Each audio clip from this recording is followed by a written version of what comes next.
సోనియా గాంధీ గారిని వేధించిన బీజేపీ నాయకులారా, ఖబర్దార్ బీజేపీ నాయకులారా, చెప్పాలి. దేశ ప్రజలకు వెంటనే క్షమాపణ చెప్పాలి. బీజేపీ నాయకులారా, బీజేపీ నాయకులారా,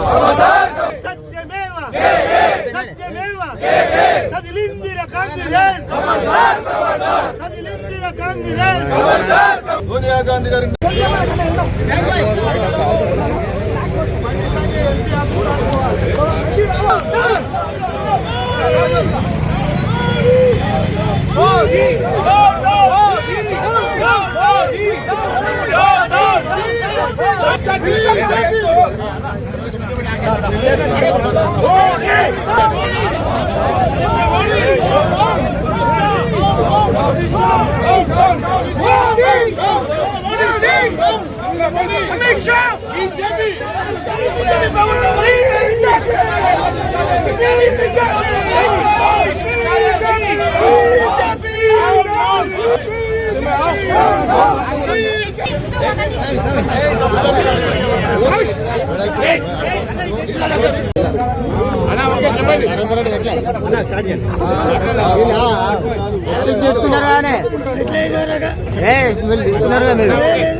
నేషనల్ హెరాల్డ్ పత్రిక పేరు మీద అనవసరంగా ఈడీ కేసులు పెట్టి సోనియా గాంధీ, మా ప్రియతమ నాయకురాలు సోనియా గాంధీ గారిని, మా నాయకుడు రాహుల్ గాంధీ గారిని అనవసరంగా వేధింపులకు గురి చేసి గంటలకు గంటలు మరి ఈడీ ద్వారా మరి ఆనాడు ఇబ్బందులు పెట్టినటువంటి భారతీయ జనతా పార్టీ ఈనాడు ఢిల్లీ కోర్టు దాంట్లో ఎటువంటి మరి ఆరోపణలు, ఎటువంటి ఇబ్బందులు లేవు అని చెప్పి స్పష్టంగా కోర్టు తీర్పిచ్చింది.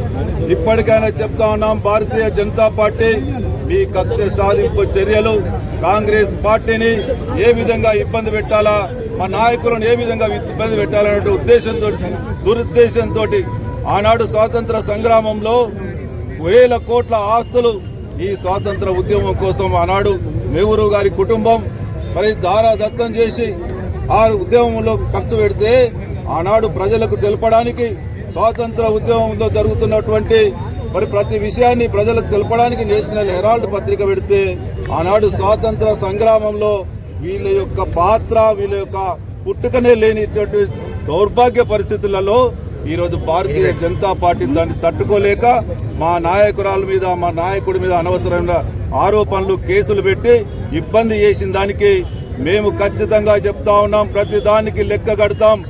ఏ విధంగా అయితే మమ్మల్ని మా నాయకులను ఇబ్బంది పెట్టిండో తప్పకుండా రాబోయే రోజుల్లో భారతీయ జనతా పార్టీకి తగిన గుణపాఠం చెప్తాం. ఇప్పటికైనా ప్రజల ముందు మరి మోడీ క్షమాపణ చెప్పాలని చెప్పి డిమాండ్ చేస్తా ఉన్నాం. మేము అనవసరంగా సోనియా గాంధీ గారిని, రాహుల్ గాంధీ గారిని ఇబ్బంది పెట్టినాం, మమ్మల్ని క్షమించమని చెప్పి క్షమాపణ కోరుతారా, ప్రజల ముందు దోషిగా నిలబడతారా? ఖబర్దార్ బీజేపీ నాయకులారని హెచ్చరిస్తా ఉన్నాం. ఇప్పటికైనా ఈ కక్ష సాధింపులు బంద్ చేసి ఈ దేశానికి ఏం చేసినాం అనేది ఒక్కసారి ఆత్మ పరిశీలన చేసుకోమని చెప్పి డిమాండ్ చేస్తూ మేము ఈరోజు మరి మా ఆల్ ఇండియా కాంగ్రెస్ పార్టీ ఇచ్చిన పిలుపు మేరకు మా ఇక్కడ ఉన్నటువంటి కార్పొరేషన్ అధ్యక్షుని ఆధ్వర్యంలో మేము ముట్టడి కార్యక్రమం చేపడితే ఇలా భారతీయ జనతా పార్టీకి సంబంధించినటువంటి స్థానిక కేంద్ర సహాయ మంత్రి మమ్మల్ని అడ్డుకోవడానికి ప్రయత్నాలు చేస్తూ ఉన్నాడు. మీరు ఇక్కడ అడ్డుకున్నంత మాత్రాన మా ఉద్యమం ఆగదు. ప్రజలకు ఖచ్చితంగా మరి వీరు చేసినటువంటి కుట్రలు, వీరు చేసినటువంటి కక్షపూరిత చర్యలను తప్పకుండా ప్రజల్లోకి తీసుకెళ్తాం. రాబోయే రోజుల్లో మిమ్మల్ని దోషిగా నిలబెడతామని చెప్పి హెచ్చరిస్తాం.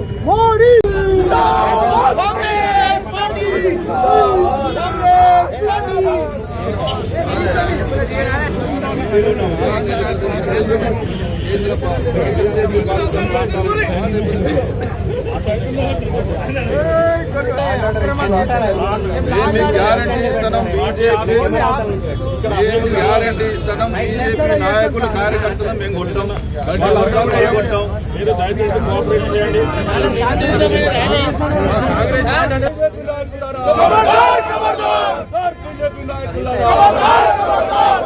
బీజేపీ నాయకులారా,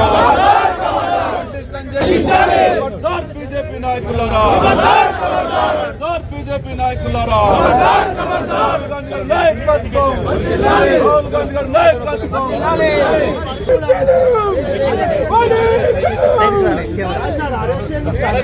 బాబు లోపడుకోండి.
ఎలక్షన్ కమిషన్ ద్వారా సిబిఐ ద్వారా ప్రతిపక్షాల నోరు నొక్కాలని, ప్రతిపక్ష నాయకులను భయంభ్రాంతులకు గురి చేయాలని బ్లాక్ మెయిల్ చేస్తూ ఈ కేంద్ర ప్రభుత్వం తీసుకున్నటువంటి ఈ అక్రమ నిర్ణయాలను నేడు కోర్టు ఏ విధంగా కొట్టేసిందో యావత్ భారతదేశ ప్రజలు గమనిస్తున్నారు.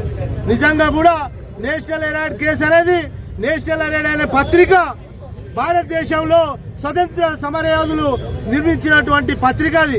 ఆనాడు మోతీలాల్ నెహ్రూ, జవహర్లాల్ నెహ్రూ గారు ఆ పత్రిక ద్వారా దేశవ్యాప్తంగా స్వతంత్ర పోరాటం గురించి ప్రజలకు తెలియజేసినటువంటి పత్రిక నడిచే పరిస్థితులు లేనప్పుడు, దానికి సంబంధించిన ఉద్యోగస్తులకు జీతాలు ఇవ్వలేని పరిస్థితిలో కాంగ్రెస్ పార్టీ కార్యకర్తలు రూపాయి జమ చేసి నేషనల్ అనే పత్రిక యొక్క కార్మికులకు జీతాలు ఇచ్చిన సందర్భంలో ఈరోజు దానికి సంబంధించి ఈ కేంద్ర ప్రభుత్వం ఇలా ఏదో మనీ లాండరింగ్ జరిగిందని శ్రీమతి సోనియా గాంధీ గారిపై, రాహుల్ గాంధీ గారిపై ఈ రకమైనటువంటి ఈడీ దాడులు చేసి గంటల కొద్దీ ఎంక్వైరీలు చేసి వాళ్ళు సాధించింది ఏంటి అంటే అసలు ఈడీకి ఈ యొక్క కేసుకు సంబంధం లేకుండా బ్లాక్ మెయిల్ చేసే కార్యక్రమం ఈ కేంద్ర ప్రభుత్వం చేస్తుంది. ఈ సందర్భంగా ఈరోజు దేశవ్యాప్తంగా కాంగ్రెస్ పార్టీ చేపట్టిన కార్యక్రమం బీజేపీ ఆఫీసుల ముట్టడి కార్యక్రమం. కానీ నగరంలో బీజేపీ ఆఫీసు లేనందున బాబాసాహెబ్ అంబేద్కర్ విగ్రహం దగ్గర మా యొక్క కార్యక్రమాన్ని మొదలుపెట్టి ఇక్కడ లోకల్ గా ఉన్నటువంటి ఎంపీ కార్యాలయం వరకు ర్యాలీ తీస్తుంటే నేడు పోలీసులు మమ్మల్ని అడ్డుకోవడం జరిగింది. నిజంగా కూడా భారతీయ జనతా పార్టీకి సిగ్గు శరం ఉంటే ఇకనైనా ఇటువంటి తప్పుడు కేసులు మానుకోవాలని కాంగ్రెస్ పార్టీ పక్షాన హెచ్చరిస్తున్నాం.